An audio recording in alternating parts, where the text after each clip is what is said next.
সাম্প্রদায়িক সম্প্রীতির দেশে অন্য ধর্মাবলম্বীদের উপর হামলা হলে কঠোর শাস্তির হুঁশিয়ারি দিয়েছেন অন্তর্বর্তী সরকারের ধর্ম বিষয়ক উপদেষ্টা ডক্টর আ.ফ.ম.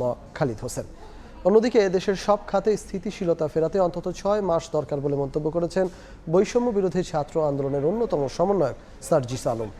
সকালে ছাত্র জনতার আন্দোলনে আহত ও গুলিবিদ্ধ শিক্ষার্থীদের চট্টগ্রাম মেডিকেলে দেখতে যান ধর্ম উপদেষ্টা ও সমন্বয়কদের প্রতিনিধি দল। এ সময় চিকিৎসা সেবা আরও এগিয়ে নিতে সংশ্লিষ্টদের সঙ্গে কথা বলেন তারা। পরে আহত শিক্ষার্থীদের সান্ত্বনা দেন এবং চিকিৎসার যাবতীয় খরচ সরকারিভাবে বহনের ঘোষণা দেন। এ সময় বৈষম্য বিরোধী আন্দোলনের কেন্দ্রীয় সমন্বয়ক সার্জিস আলম, হাসনাত আবদুল্লাহ উপস্থিত ছিলেন।